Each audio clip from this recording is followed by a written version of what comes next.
हो जाइए सावधान, क्योंकि उड़ने वाले हैं आपके होश।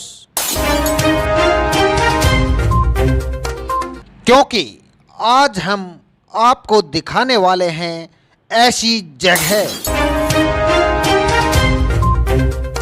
जहां पर नहीं चाहता कोई भी जाना।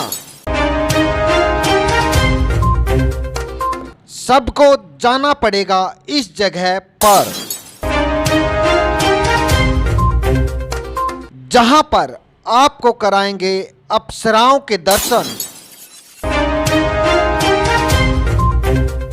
जहां पर यमराज से होगी मुलाकात,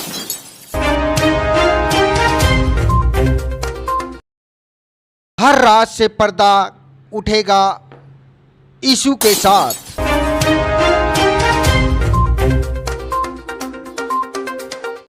राम राम भाई सारा ने। और आज हम पहुंचे हैं कलायत में, कलायत के राम बाग में, जहां आज हम तमने स्वर्ग द्वार के दर्शन करवाएंगे, स्वर्ग द्वार में घुमावेंगे। और तमने एक बात जरूर बता दें, यो वीडियो देख तुम डर जाओगे, लेकिन डरना कोनी, मेरे साथ साथ पूरे स्वर्ग द्वार का भ्रमण करना। और तब मैं बता दूं, एड़ा किसी की ना दौलत काम कर दी ना शोहरत काम कर दी, और लोग आनते हैं घना डरे हैं। तो आज हम इसके भीतर जाके देखेंगे कि लोग एड़ा आनते घना क्यों डरा है। तो आइए चलते हैं अंदर। हमें यो भी दिखाने का प्रयास करेंगे कि जैसा बड़े बड़े जो राजा महाराजा होए करे, उनके जो द्वार होए करे वहाँ खड़े मिले करे मन ऐसे द्वारपाल। लेकिन जो यो स्वर्ग द्वार है, इसमें भी हमें यहाँ जो द्वारपाल है वो देखने को मिल रहा है। भाई तब मैं दिखावांगे कि किस तरह से यहाँ द्वारपाल भी है। और मैं बताना चाहूँ कसूती एंडी डालियो जो गेट आयो बना रखा है, और इसके अंदर हम भीतर हम जावेंगे और तब मैं बतावेंगे कि भाई। पर पहले मैं एक बात बता दूं, डरना कोनी, भीतर आ जाओ मेरी गेल गेल। और तब ने मैं राम राम जी। राम राम जी, राम राम जी। सर नाम क्या सर जी आप? मेरा नंबरदार राधेश्याम भट्ट। हाँ जी। तो सर जो ये इतना कसूता एंडी डाल बना रखा, सर क्या कहना चाहोगे इसके बारे में?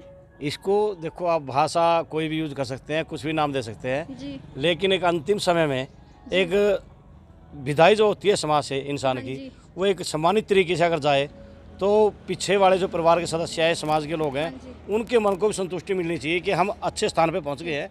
इस देवलोक को, जिस लोक में आदमी जाता है शरीर त्यागने के बाद, उस देवलोक शिवलोक में पहुंचने के बाद उनको ये मन को तसल्ली चाहिए कि वो ठीक जगह से और अच्छे तरीके से पहुंच चुका है।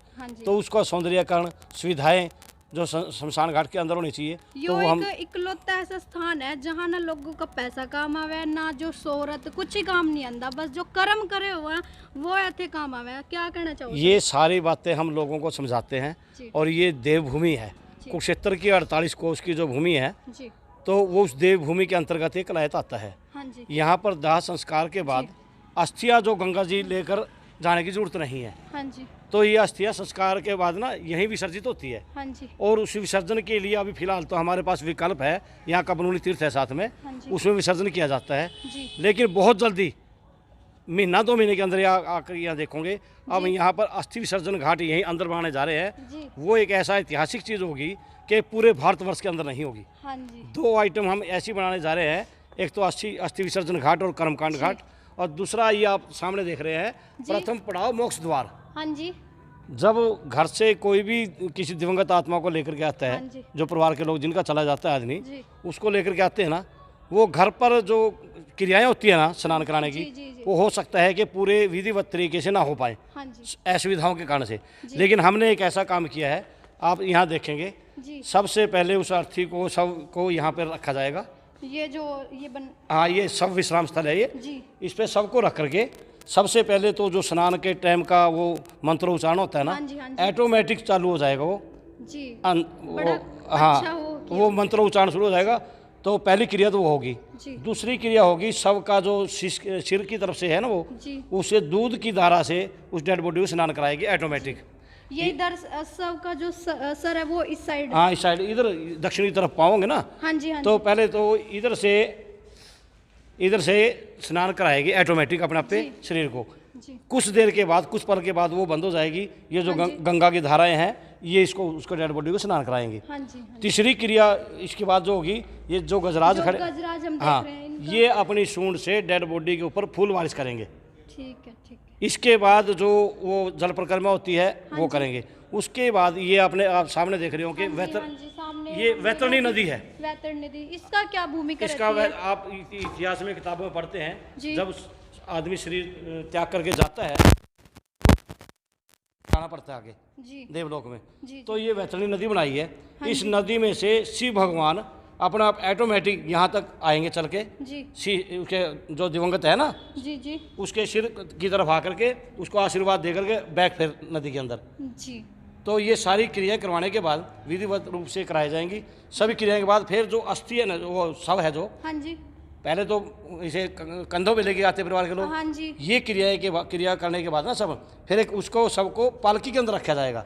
और सर जो कंधे पर रखने का वो तो है, वो परिवार के जब घर से आएंगे तब हाँ वो करेंगे। यहाँ रख देंगे ना। हाँ जी। ये स्नान वगैरह कराने के बाद फिर उस सब को ना एक सुंदर पालकी के अंदर, जी। जी। जो बहुत ही अति सुंदर होगी, हाँ जी। उसमें पालकी के अंदर रखेंगे। जी। और ऐसी भावना है कि ये पुण्य का काम है उसको कंधा देना। हाँ जी। फिर हाँ जी। पूरे परिवार के लोग या दूसरे लोग जो है ना उस पालकी को धक्का लगा करके वो संस्कार स्थल तक लेके जाएंगे। हाँ जी। इससे मतलब जो जाने वाला है तो चला गया, हाँ जी। परिवार के लोगों को, समाज को एक अच्छा मैसेज मिलता है, उनके मन को संतुष्टि मिलती है कि हमारा जो दिवंगत गया है वो ठीक ढंग से चला गया अच्छी है। पूरी जो विधियां हैं उनके वो भी है। according ही- ये स्नान कराने के बाद हमारे किताबों में भी, इतिहास में भी, समाज में लिखा है कि ये शरीर त्यागने के बाद इंसान दूसरे लोक में जन्म ले लेता है। ऐसी हमारी कहावत है। तो ऐसा हमने ऊपर दर्शाया गया है। यहाँ से शरीर त्यागने के बाद ऊपर देवलोक में देखो तो शिशु दोस्तों ऊपर देखिए आप, ऊपर शिशु के रूप में जन्म ले रहे हैं। जी। जी। जी। चाहे वो किसी भी रूप में जन्म ले, हमने तो जन्म दिखा दिया कि वो शिशु रूप में। शिशु रूप में जन्म ले रहा है हाँ, ऊपर। और इस सारी प्रक्रिया के दौरान ये सानिध्य रहेगा सभी देवताओं का। तो सर इधर जो ये अच्छा जो ये बनाया गया है, इसका क्या रोल है? ये देखो शिव जी भगवान है शमशान के अंदर, हाँ जी, हाँ इनका राज होता है, ये संहार करता है, ये सारा शिव लोक बनाया है। जी दोस्तों ध्यान से देखिए आप। हाँ ध्यान। तो इधर हमने दिखाया पृथ्वी लोक, इंसान कहाँ से आता है। हाँ जी। हाँ जी। पृथ्वी लोक के अंदर जो समाज में पृथ्वी के ऊपर जो क्रियाएं होती है, जो संस्कार होते हैं, खेती का है, जो भी कल्चर होते हैं ना, जी। तो वो हमने दर्शाए हैं। इंसान इधर से आता है, कहाँ जाता है, देवलोक में, स्वर्गलोक में। उधर हमने स्वर्गलोक दिखाया है। जी। जी। चारों धाम दिखाए हैं, अप्सराएं आसमान से आ रही हैं, सारा देवलोक दिखाया हमने सारा, यानी कि स्वर्गलोक में जाता है। ये हमने चित्र बनाया है। वही इंसान पृथ्वी लोक से आता है, स्वर्गलोक में जाता फिर है, इधर जाता है। जी। इन सारी प्रक्रियाओं के बाद फिर संस्कार के लिए डेड बॉडी आगे जाएगी। जी। जी। और सुविधा के रूप में हमने संस्था की तरफ से देखो, अगर कोई ये जो हम देख रहे हैं जो ये गाड़ी है, जी। इसके अंदर सभी जैसे डेड बॉडी को लेके आते हैं। हाँ जी। उस समय के जो राम नाम सत्य है या और धार्मिक प्रवचन है जो बुजुर्ग जी। है, जी। जी। तो उसमें सब इसमें रेडीमेड अपने आप चलेगा। जी। लाने की सुविधा इसके अंदर है। जी। जी। अगर कोई डेथ ऐसी होती है उसको रात को रखना पड़ता है, गर्मी के मौसम होता है, हाँ हमें फ्रीजर भी, ये फ्री सेवा के लिए है सब। अच्छा ये इधर फ्रीजर भी इधर। फ्रीजर भी है, ये सुविधाएं हमने दे रखी है। जी।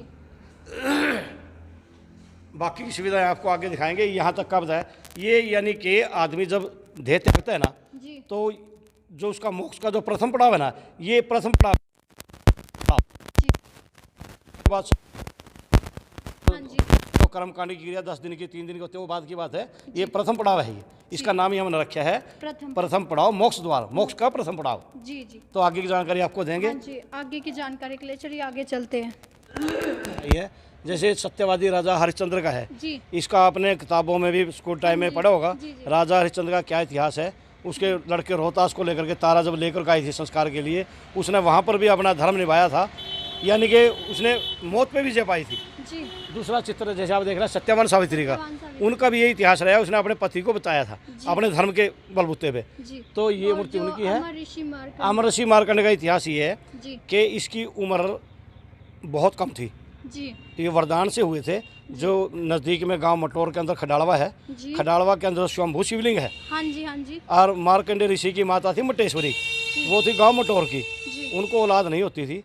उसने खडाड़वा का जो स्वयंभू शिवलिंग है उसकी आराधना की थी। हाँ जी। उस आराधना के बाद उसके वरदान से इनको अमर ऋषि मार्कंडे जी ऋषि की प्राप्ति हुई थी। जी। लेकिन उसकी उम्र सिर्फ लिखी थी 12 साल तक की। जी। तो जैसे उसको उम्र का पता लग गया, तो उसने 12 साल तक की उम्र में इतना अध्यात्म का ज्ञान इतना ले लिया।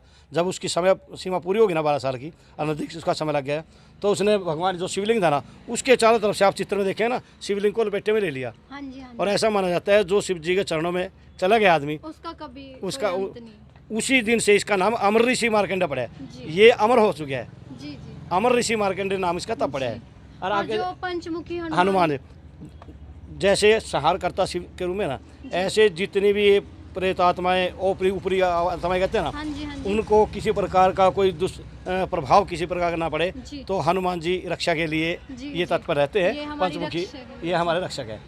आप देखेंगे चित्रगुप्त है लेखा जोखा अधिकारी, जो अपने आगे से त्यागने के बाद जो लेखा जोखा अधिकारी है, जो हमने क्या किया है कि इसने कितना पुण्य किया, किया है, वो उसके लिए हमने इनको स्थापित किया है। ये धर्मराज जी जो समय सीमा उसकी इंसान की पूरी होती है, उसको लेकर के जब आते हैं, कौन लेके आता है, कैसे लेके आता है, उस चित्र के जरिए हमने यह दर्शाया है। बाकी का अंदर आपको दिखाएंगे क्या क्या। चलिए तो दोस्तों अंदर चलते हैं एक बार फिर से, और आपको अंदर जो भी कुछ होगा वो सब आपको दिखाने का प्रयास करेंगे। और आप वीडियो के साथ ज़रूर बने रहिए हमारे साथ। आप यहाँ तक पहुँच चुके हैं तो अंदर भी जो भी कुछ होगा वो हम आपको दिखाएंगे, तो हमारे साथ ज़रूर बने रहिए। कानून सुविधाओं के नाम पर भी आप देख रहे हैं इसका बहुत बड़ा बगीचा।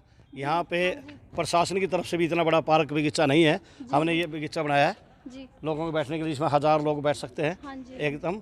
और ये पूरी जो हरियाली का भी बिल्कुल अच्छे से ध्यान रखोगे। और हमने आगे जाके एक बाग के रूम में फलदार पौधे भी लगाए हुए हैं, भी आप सामने देखेंगे, फुलवारी भी है।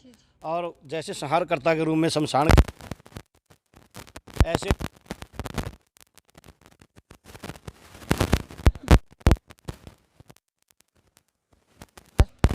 पार्क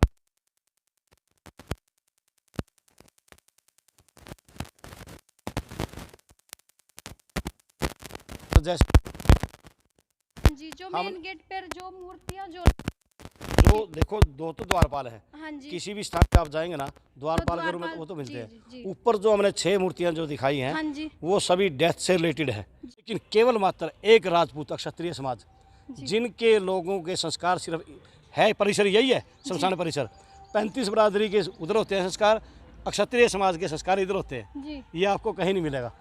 शमशान अलग अलग मिल जाएंगे शहरों के अंदर, दूर दराज, एक इधर का है, एक इधर का, लेकिन एक ही परिसर के अंदर, एक ही परिसर में 36 बिरादरी के जो है 35 एक 35 में और 36 ये राजपूत और क्षत्रिय समाज जो है, उनके संस्कार वो अलग से होते हैं। एक ही गेट के अंदर आपको 36, हाँ, एक ही बरस है।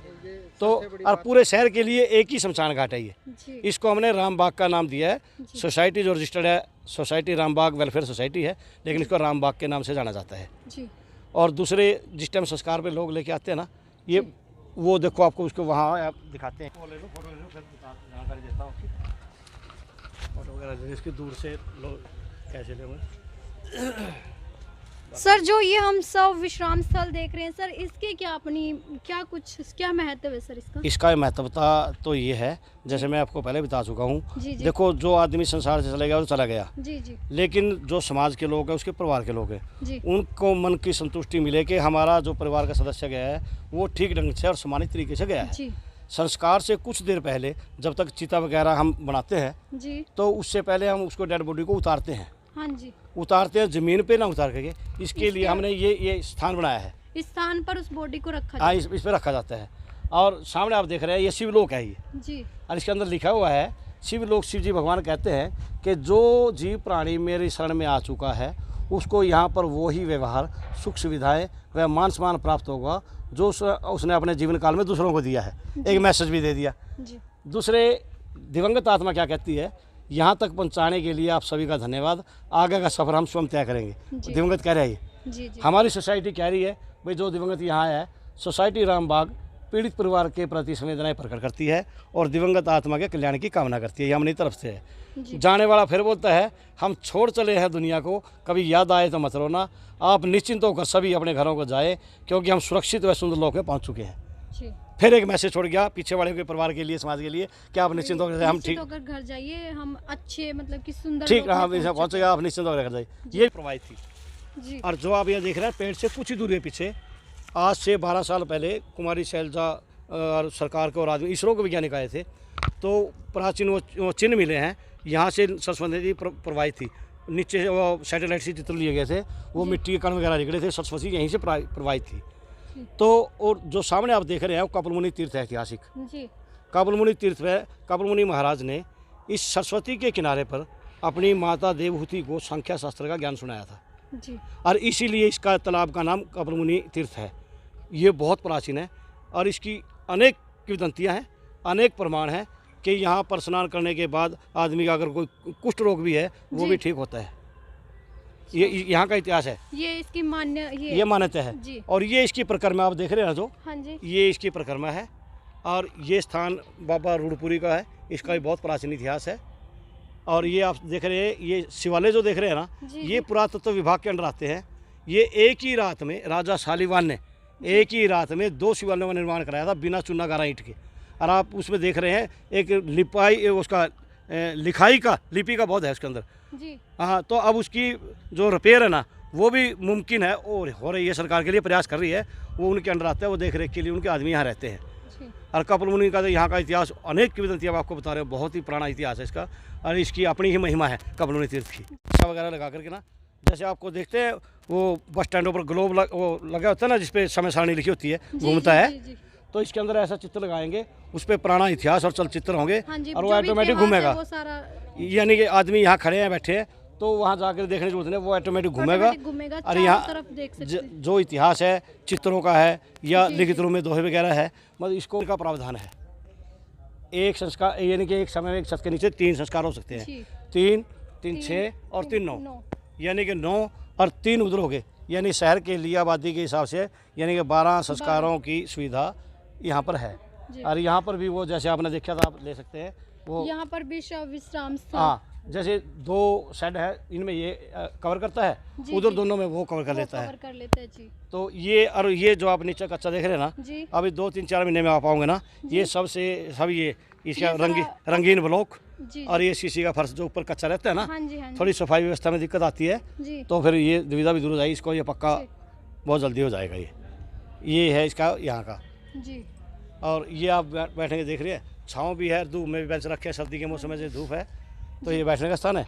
और एक बैठने का स्थान, जैसे ये दाह संस्कार के लिए 3 है ना, जी। इधर बैठने के भी 3 बनाएंगे, 1 2 एक उधर बनेगा, जी। ताकि आपने सामने लोग बैठने की सुविधा और बनाने जा रहे हैं बहुत जल्दी। जी। जी। तो फिलहाल ये और एक ये अपना विद्युत दाह मशीन भी जी। उस तरफ वो बहुत जल्दी आपको, अगर दोबारा राउंड लगेगा आपको जी, जी। शायद लगी मिले। हाँ विद्युत जी, दाह हाँ मशीन का भी हम प्रावधान कर रहे हैं। जी। तो और जानकारी के लिए अभी काम चल ही रहा है। जी। तो जहाँ भी देखते हैं कुछ ना कुछ कहीं से लेकर के आते हैं, कोई नई चीज़ बने। तो यहाँ इस काम के लिए लोगों का विश्वास हमारे प्रति बहुत अच्छा है।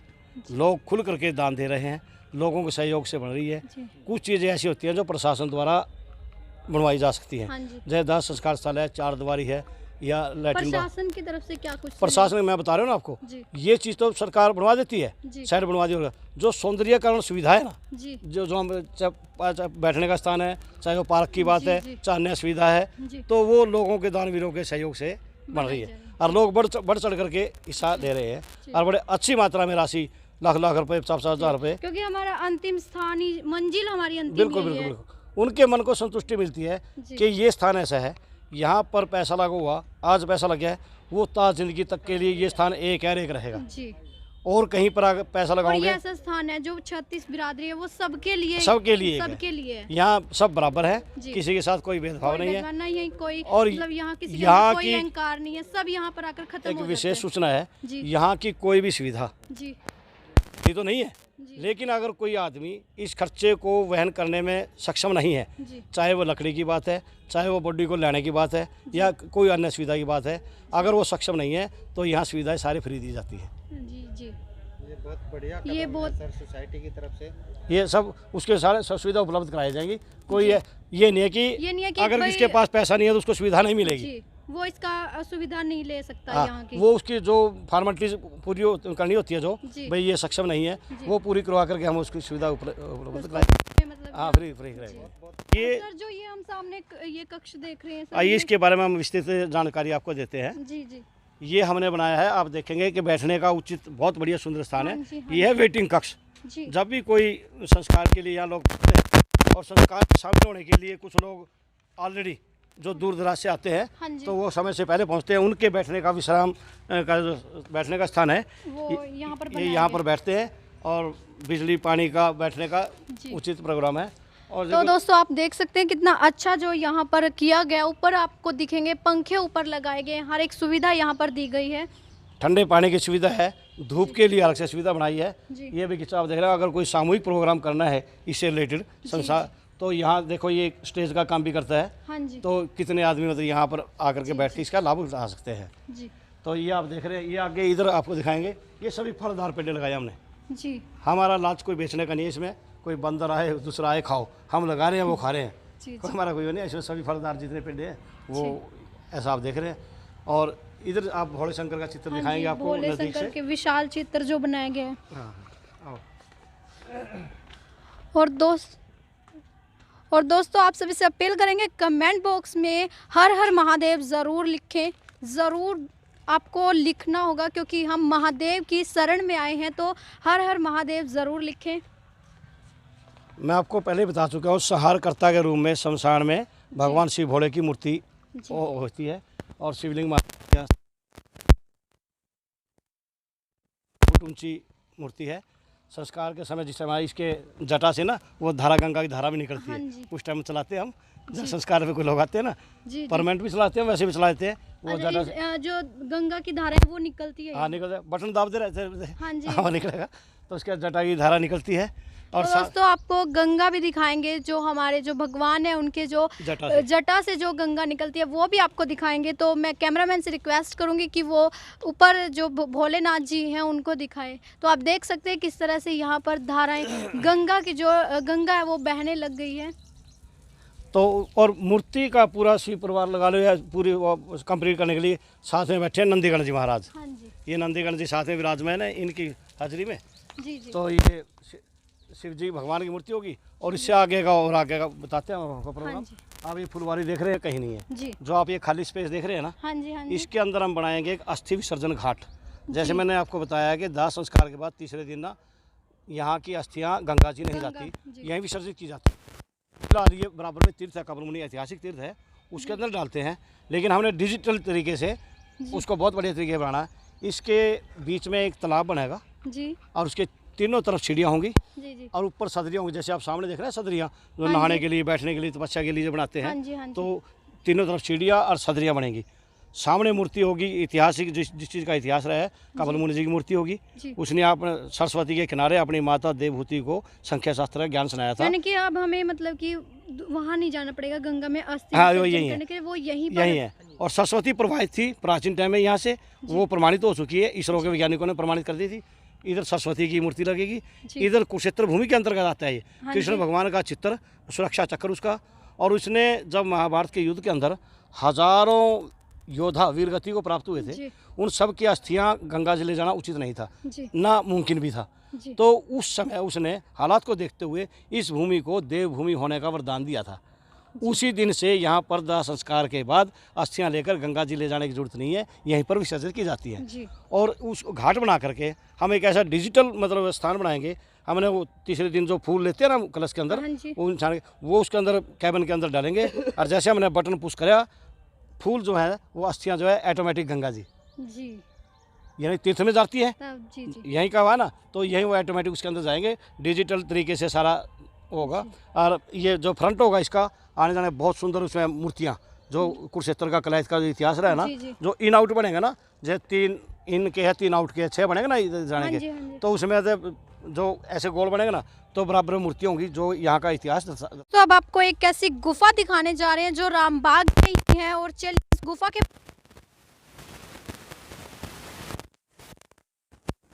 सर, ये जो हम गुफा देख रहे हैं सर, ये इसके बारे में सर कुछ बताना।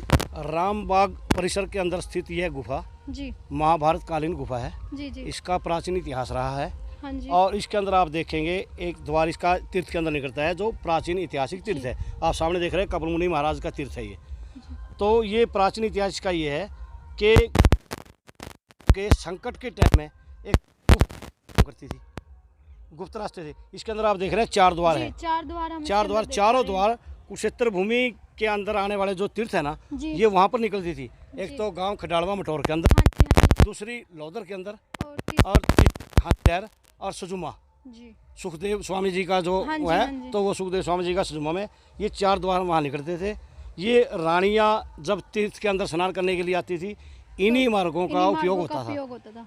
जो साधु संत जो गुप्त रूप से तपस्या करना चाहते हाँ जी। थे उनके लिए गुप्त रूप से तपस्थली थी, और राजाओं के लिए संकट के समय ये गुप्त मार्ग था। मार्ग था। अब इसकी स्थिति इतनी दयनीय हो गई है कि इसका अस्तित्व खत्म होने को है। हाँ जी। इसके लिए हमने बार बार प्रयास करे हैं, पुरातत्व विभाग से अपील करी है कि ये उनकी प्रॉपर्टी है, उनकी संपत्ति है, उनको संजो करके रखना, इसको मेंटेन रखना। दोस्तों, हमने आपको पूरा जो राम बाग है उसका भ्रमण करवाया और आपने हर जगह शमशान भूमि देखी होगी, शमशान घाट देखे होंगे, लेकिन जो ये भूमि आपने देखी ये वाकई में ही बेहद ही पवित्र है, सुंदर है, और इसको इस तरह से बनाया गया है कि वाकई में ही मन को ये भावित कर देती है, प्रभावित कर देती है। और आप देख सकते हैं कि ये भूमि इसे किस तरह से बनाया गया, हर एक सुविधा यहाँ पर जो सब है उनको दी गई है, हर एक सुविधाएं परिजनों को दी गई है। और आप सभी से अपील करेंगे जो भी लोग इस वीडियो को देख रहे हैं वो वीडियो को शेयर जरूर करें और कमेंट बॉक्स में श्री राम और हर हर महादेव जरूर लिखें। और ऐसी ही अपडेट्स को जानने के लिए बने रहिए आवाज़ हरियाणा की न्यूज़ नेटवर्क के साथ।